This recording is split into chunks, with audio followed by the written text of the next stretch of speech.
Um ótimo dia a você que nos acompanha em imagem e som na Guardiã da Notícia. Olha, no Coliseu da Guardiã de hoje eu converso com a primeira-dama do estado de São Paulo, Bia Dória. Pois é, ela vai me contar sobre os programas sociais, sobre os cursos, sobre tudo que o Fundo Social do estado de São Paulo tem desenvolvido nesses 3 anos. Além disso, tem as praças da cidadania. Tudo isso e muito mais a partir de agora, que já começou.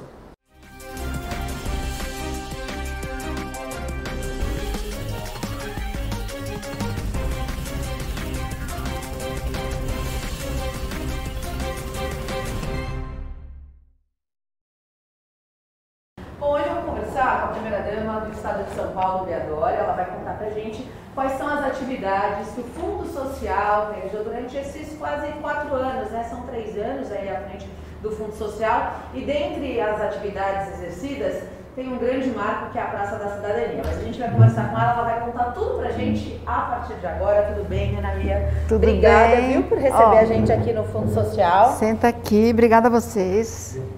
Uma honra ter aqui a turma da rádio, que eu gosto tanto. Pois é. Como é que foi, né, a história desde o início? Como é que foi assumir o Fundo Social? Você já tinha passado pelo Fundo Social de São Paulo, né, da Prefeitura, ficou um tempo por lá, mas o que mudou, né, quando você chegou aqui no Palácio? Bem, é o seguinte, aqui no governo do estado, o Fundo Social ele já existia, estava bem estruturado. Na Prefeitura não tinha e consegue não tendo. No passado tinha Fundo Social, mas ele foi extinto lá no prefeito Pita. Ele foi extinto por motivos que não é o caso agora, mas na Prefeitura não tem Fundo Social. Tem a Secretaria de Desenvolvimento Social que funciona muito bem. E aqui no estado sempre teve essa tradição de ter o Fundo Social. Assim, já de muitos anos, ele foi fundado em 1962 pelo então governador, peraí que eu já vou me lembrar, que eu estive há poucos dias com a dona Margot, esqueci o nome dele agora, mas já vou lembrar, que ele foi fundado em 62, mas ele foi reestruturado pela dona Lucy Montoro, a dona Lucy Montoro, que fez toda uma conexão com as prefeituras. Então, cada prefeitura, ela tinha bem estruturado aqui de Abreu Sodré, foi iniciado com o governador Abreu Sodré e depois reestruturado com a dona Lucy Montoro. Então ele já existia, estava bem estruturado o Fundo Social aqui do estado. Então as campanhas tradicionais era a campanha do agasalho, só tinha a campanha do agasalho e alguns cursos de capacitação. Aí quando eu assumi o fundo, a minha maior dificuldade foi realmente entender a dinâmica do governo, as leis, como que funciona, como que você pode lidar com doações, que isso é muito complexo, que é diferente de uma secretaria que tem o orçamento.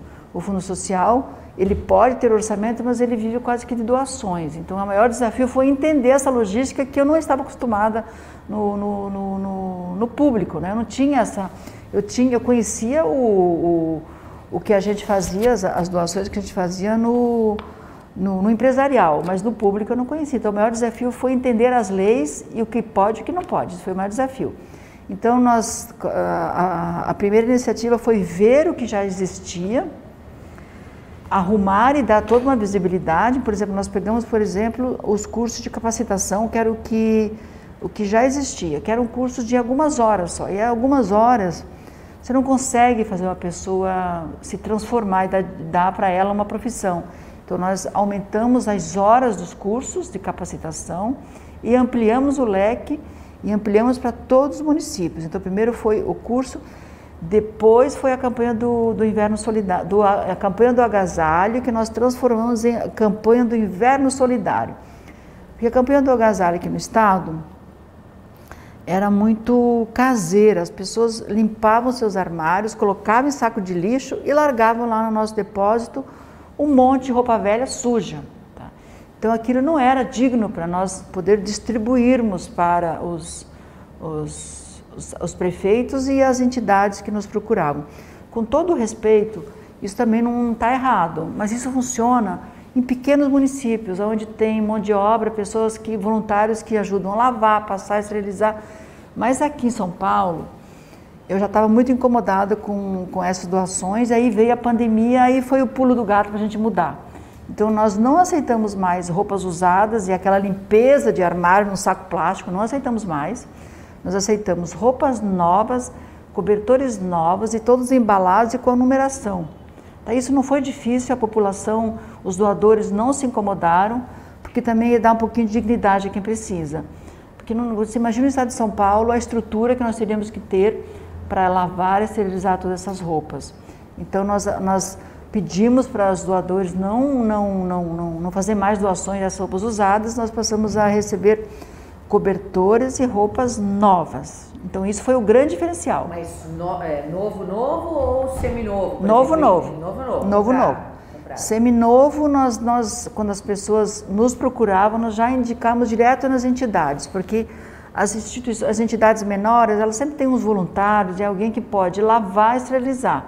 Que nós, no estado, não temos uma condição, se imagina, eram montanhas. O primeiro dia que eu entrei no depósito do Fundo Social, eu tomei um susto, porque era uma montanha de saco preto de lixo com roupa amarrada dentro, tudo cheirando mal, um horror. E aquilo, nós tínhamos que contratar lavanderias, porque os nossos voluntários, era muito difícil, imagina eu colocar pessoas em cima daquelas roupas sujas durante a pandemia, não tinha condições. Então nós damos um jeito de resolver aquela montanha, contratamos lavanderias, que foi tudo, contratamos não, foi doação, as lavanderias nos ajudaram, fizemos uma reciclagem, doamos aquilo e aí passamos a pedir roupas novas. Aí mudou completamente, porque agora a gente pode mandar diretamente para as instituições, para as casas de abrigo, para os lares dos idosos, onde tem crianças, onde tem famílias, todos aqueles abrigos de acolhimento da prefeitura, que o nosso maior problema está aqui na Grande São Paulo, no cinturão em volta da Grande São Paulo. Nosso maior problema, porque nas prefeituras, a não ser as grandes cidades, que são 4 ou 5, quantas cidades nós temos grandes? 4 ou 5, né? Campinas, Ribeirão Preto, região metropolitana, mas o maior problema é aqui, no cinturão em volta de São Paulo. E são as cidades como Osasco, Carapicuíba, a região do Grande ABC, o Alto Tietê, Itaquá, todos esses que é a Grande São Paulo. E aqui que está concentrado o maior número de famílias de pobreza e extrema pobreza. Então são nessas regiões que a gente mais distribui tanto a campanha do agasalho, como o próximo que eu vou te falar agora. Então a campanha do Inverno do agasalho, que agora é Inverno Solidário, foi assim um grande marco. E também nós reformamos o nosso depósito, que era um grande problema também, onde nós guardávamos as doações. Então, em respeito aos doadores, ao dinheiro público, as pessoas que recebem, nós reformamos o depósito, que era um galpão, hoje ele está todo reformado. Saindo da campanha do agasalho, então eu falei das escolas de capacitação, que hoje é o número 1, nosso número 1 no Fundo Social, nós estamos capacitando. Qual que é o número, Chucre? O Chucre é nosso diretor, nosso presidente aqui do Fundo Social. Já estamos com capacidade de fazer a formação de 25 mil pessoas. 25 e mil. o ano que vem dobra com a inauguração das praças da Cidadania. Era a minha pergunta aqui. Quantos cursos são oferecidos pelo Fundo Social e como é que eles são distribuídos, né, nos 645 municípios? Como é que as prefeituras fazem para ter acesso a esses cursos todos, né, que o Fundo Social Vou pedir para o Chucre responder, apesar de eu saber também. Então, são chamamentos públicos que são feitos para municípios e para entidades, onde essas entidades se cadastram junto ao Fundo Social e a gente disponibiliza, são 22 cursos em 6 eixos principais, na área de culinária, na área de moda e beleza, na área de informática, na cuidadores de idosos. Tem uma série de cursos, são 22 que a gente disponibiliza em chamamentos diferentes para municípios e entidades poderem se cadastrar e ter acesso a esses cursos. E esses cursos todos tiveram uma repaginada, né? A gente sabe que antigamente era só curso de manicure, cabeleireiro, porteiro, agora são cursos diferenciados. Por que vocês decidiram, né, dar essa repaginada aos cursos? Não, porque desculpe, Daniela, desculpe interromper. Exatamente por isso, porque a dinâmica mudou muito nas empresas, tudo mudou muito. Então nós atualizamos muito, por exemplo, o curso de padaria, as padarias hoje está dentro da gastronomia, então a pessoa abrange mais para poder dar um leque maior para a pessoa que está buscando. Porque você imagina, se a pessoa sabe fazer só pão, fica difícil ela procurar emprego. Agora, a gastronomia, ali abrange abrange as padarias, salgados, doces, então e na beleza também. A beleza que antes era só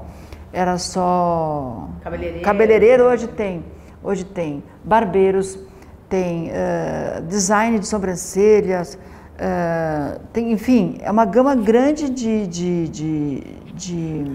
Agora, a população que deseja ter acesso a esses cursos, ela precisa ir diretamente a um fundo social de um município ou ela tem acesso a esses cursos no fundo social do estado? Os dois, né?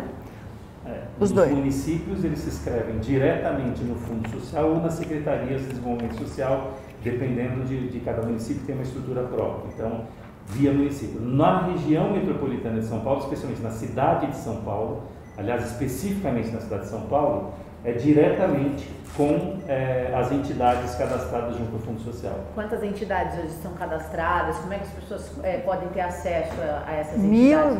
Chegar até eles? O Fundo tem mais de 1.000 entidades, são 1.300 entidades cadastradas no Fundo Social e que a gente, durante a pandemia, a Bia falou, deu o caso da campanha do agasalho, mas é importante lembrar que os cursos todos nossos eram presenciais e nós só conseguimos retomar os cursos agora, do meio do ano passado em diante, quando a pandemia deu uma trégua para o início da vacinação. Então, nós retomamos no ano passado, já foram por volta de 15 mil pessoas qualificadas no ano passado, e como eu disse agora esse ano, com a volta da normalidade, apesar da Ômicron agora no começo, mas está todo mundo vacinado, a gente tem tomado, com medidas de distanciamento social, retomado os cursos com número menores de alunos. A gente tem, esse ano já tem 30 mil vagas disponíveis para os mais de 22 cursos que nós temos aqui no fundo. Nessas entidades todas? Nessas entidades todas. Aqui na não sede, são em todas, são as que já estão retomando, que fizeram parte dos chamamentos. Agora, aqui no Fundo Social mesmo, na sede de vocês, acontece alguma atividade? Acontece lá no Parque da Água Branca. No Parque da Água Branca, onde nós temos...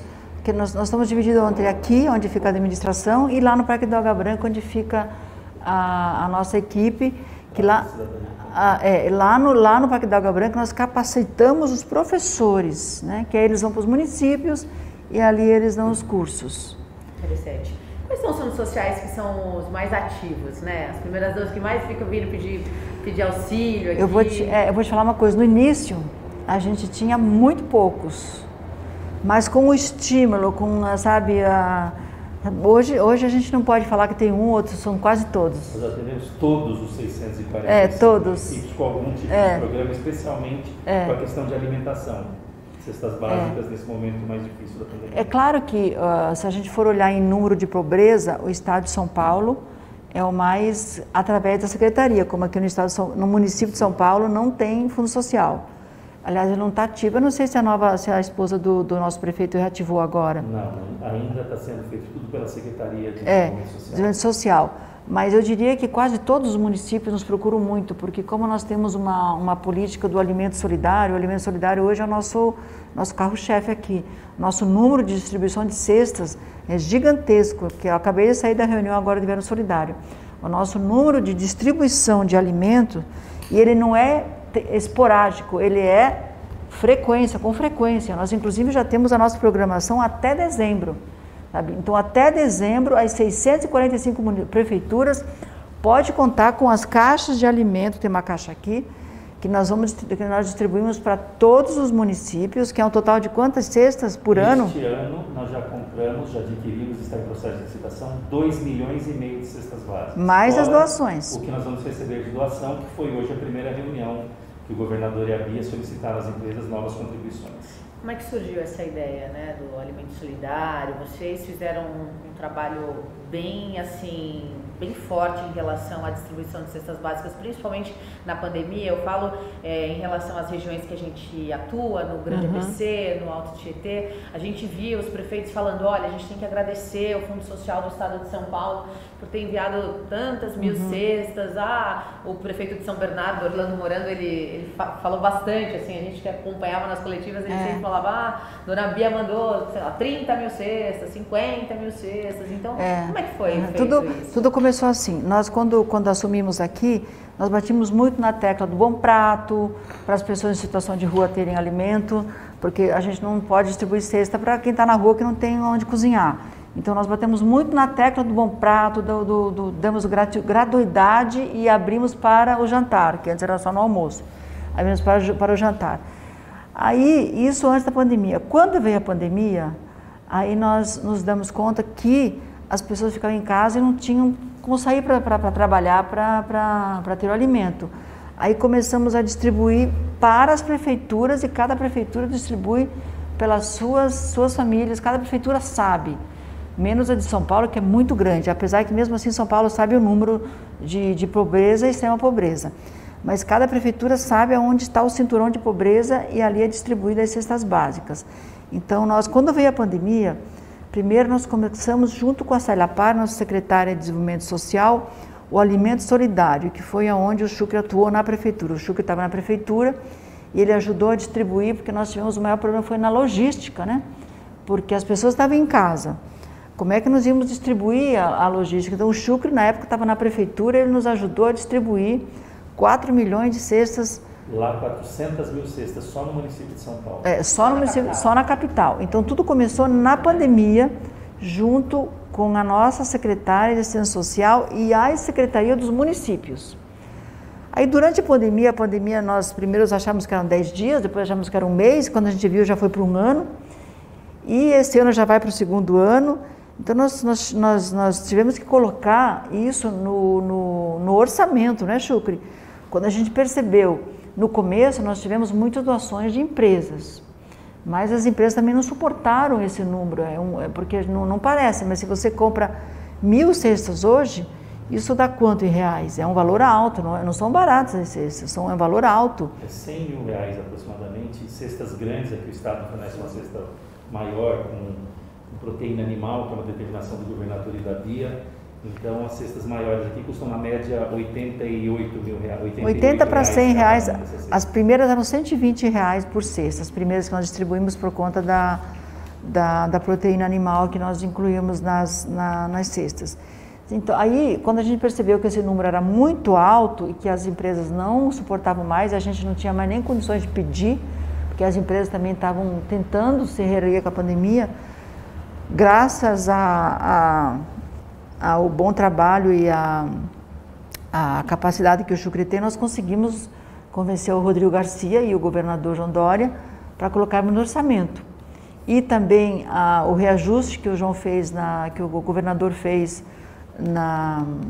nos impostos e na receita, nos deu condições de termos a caixa para poder ter ter dinheiro em caixa, né, para poder ter.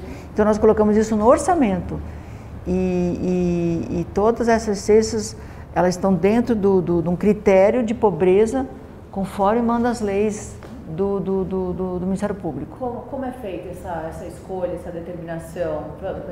Como é que vocês conseguem enxergar, desenhar que município, por exemplo, sei lá, Ferraz de Vasconcelos precisa mais do que Diadema, por exemplo? Todos os municípios têm disponível uma relação de famílias em pobreza e extrema pobreza, através do CAD único e diversos cadastros das assistências sociais. Então, são esses cadastros que são utilizados para definir qual o número de cestas por município. É o mesmo critério técnico, todos os municípios recebem a quantidade, o equivalente à quantidade de famílias vulneráveis daquela região. Então, é assim que funciona o programa, de maneira a não haver nenhum tipo de tratamento político, vamos chamar assim. Então, é um critério técnico que faz com que haja justiça, inclusive, na distribuição de cestas por todos os municípios. É importante dizer que só o ano passado o Fundo Social distribuiu 2.200.000 cestas básicas em todo o estado para entidades.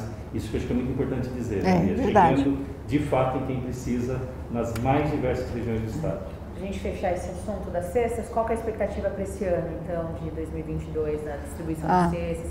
Vocês acreditam que algumas pessoas já estão conseguindo sair também dessa faixa da linha de pobreza? Porque com a pandemia, eu que acompanhei de perto assim, a rua, né? Muitas pessoas que tinham seus empregos, que tinham uma vida estável, acabaram entrando numa situação muito triste, né? A ponto de ter que precisar mesmo de cesta básica, assim. Mas essas pessoas, uma grande parcela delas já estão conseguindo, né, retomar a sua vida. Já. Eu sinto também que a pandemia ajudou as pessoas a dar uma chacoalhada, né? Porque as pessoas tiveram que encontrar uma outra solução Então, eu tenho quase certeza de que nós vamos conseguir atingir todo esse público, e as pessoas também estão percebendo, encontrando outras formas de sair dessa inércia que foi a pandemia.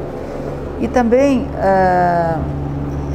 com os cursos, com as cestas básicas e com as praças, que nós temos as praças da cidadania também, que eu não falei para você. Vai falar já já. Nós temos as praças. Então, com os cursos de capacitação, com essa ajuda e também com a vacina, agora as pessoas estão criando confiança e indo para a rua, voltando aos seus trabalhos, e a economia está retomando. Aqui em São Paulo a economia já retornou, as pessoas já entenderam que a vacina ajudou, que temos que encarar de frente agora e tomar cuidado com aglomerações, mas seguir a vida como era antes, claro que com alguns cuidados e sempre observando para a gente não termos uma recaída nessa pandemia. Mas eu acredito muito que nós vamos sair agora com a vacina e com essa retomada em São Paulo. As pessoas vão voltar a ter confiança, vão voltar a empreender, os empresários também vão voltar a contratar. Eu tenho muita confiança de que esse ano vai ser ano da virada, para a gente virar a chave dessa pandemia. O governador deu 2 dados importantes hoje na reunião do Comitê Solidário. Primeiro, que em 2021 foram criados 950 mil empregos, ainda sem as informações de dezembro. Ou seja, de fato a economia está retomando, e a gente espera, olhando em perspectiva, que melhore a condição dessas famílias, que a gente está falando de emprego. Quando o cara tem emprego, ele tem condição de prover o mínimo para a sua família, se manter, que é o grande problema que nós tivemos na pandemia. E a meta que o governador estabeleceu é de 4 milhões de cestas básicas, sendo que 2,5 milhões a Bia já conseguiu orçamento e já estão sendo adquiridos diretamente pelo Estado, e nós temos a expectativa que esse comitê, junto a empresas, entidades da sociedade civil, consiga arrecadar mais de 1,5 milhão de cestas ao longo do ano. Bom, dona Biadora, vamos falar agora sobre a Praça da Cidadania. A primeira Praça da Cidadania foi em Santo André, né? Foi. Lá na região do Grande ABC. As praças. A primeira foi lá no Grande ABC. Qual foi a minha visão quando eu assumi aqui? Eu sentia muita necessidade das pessoas carentes que vivem em comunidades ou em regiões assim mais onde tem as favelas mesmo. Sim, ou aquelas vulnerabilidade social, que é a realidade do Brasil. Né? Eu sentia a necessidade de ter lazer para as crianças e para as mães, para todos, né? Para os idosos. Então nós criamos a Praça da Cidadania com doações. Hoje já está no orçamento do Estado, mas nós começamos com doações. Já está no orçamento? A de Santo André, a gente faz mistas. O município que a gente consegue doações, faz com doações. Santo André foi totalmente doação.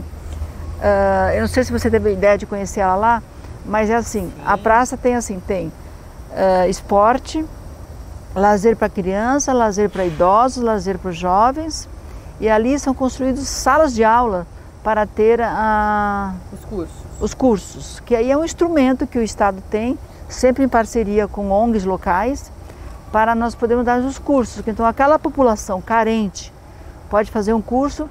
Junto também nós temos um programa da nossa Secretaria de Desenvolvimento Social, onde tem empreendedorismo, que é uma ação da Secretaria, que as pessoas podem fazer seu empréstimo, ou não sei, empréstimo, Chucre, que com o Banco do Povo. Com o Banco do Povo. Isso aí a pessoa faz o curso, suponhamos, uma manicure, ela faz o curso de uma senhora, uma dona de casa, faz o curso de manicure.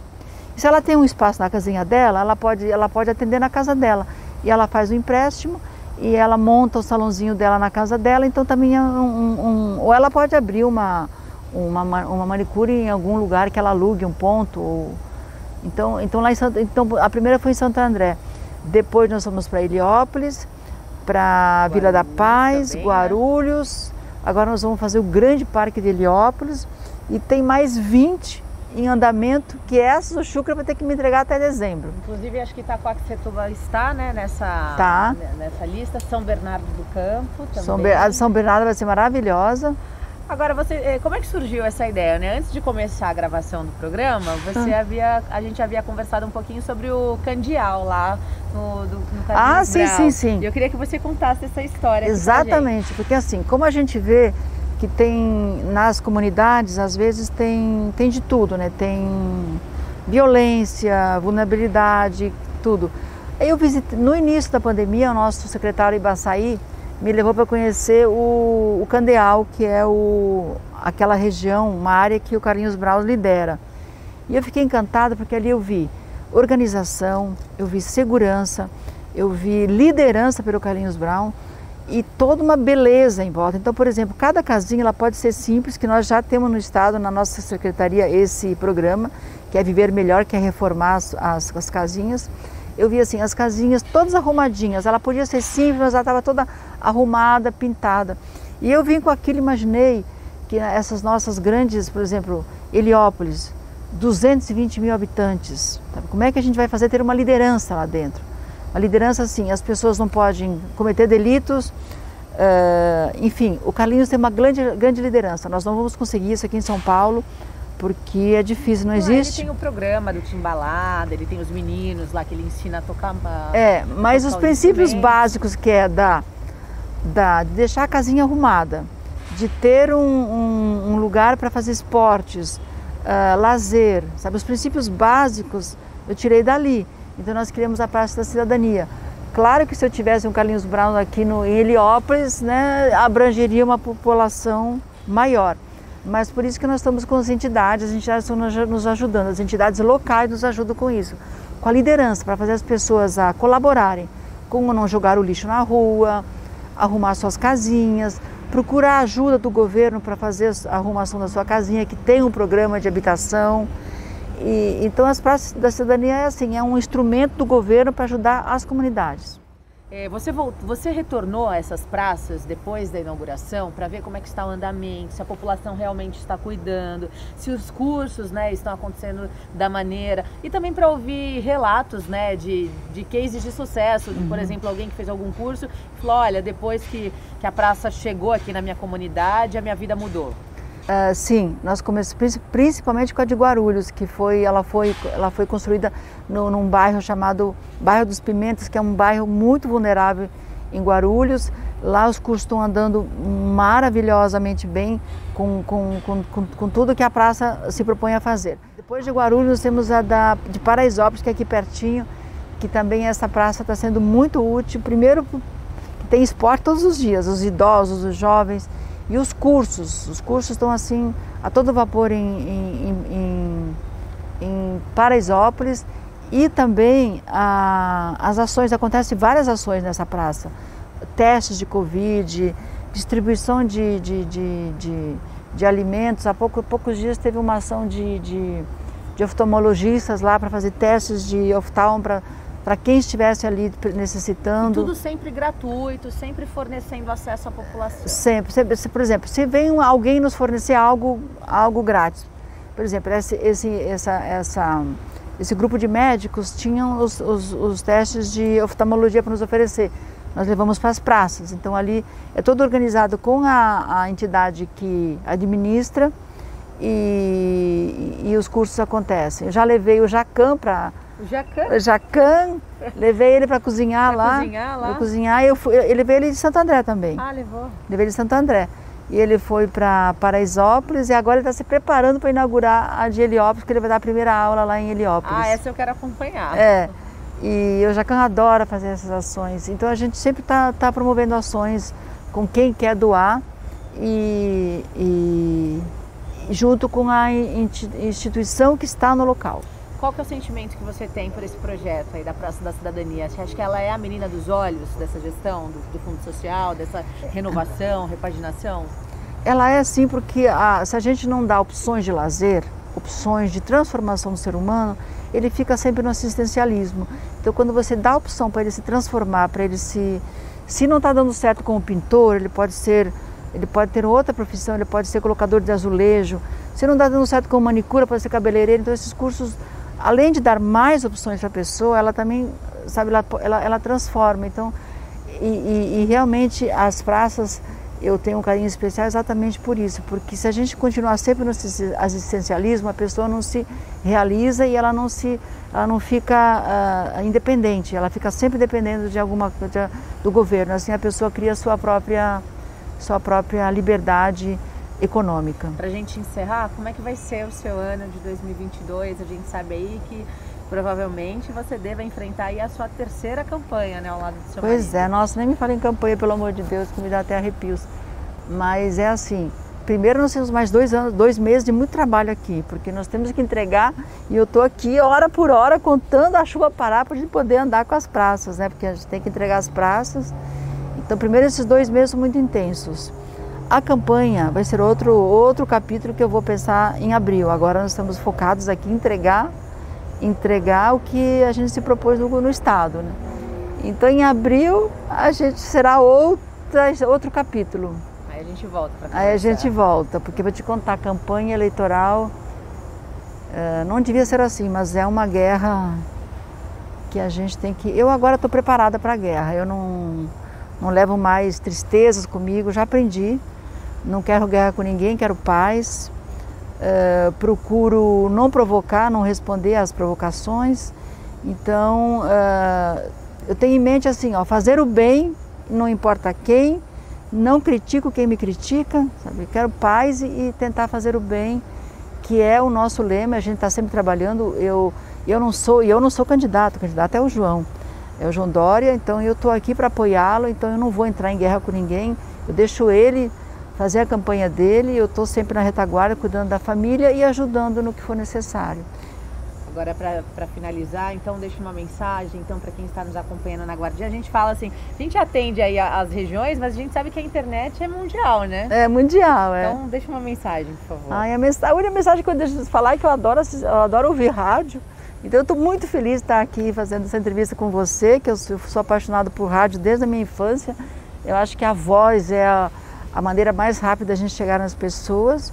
E a mensagem é que nós estamos aqui para fazer o bem, é passageiro.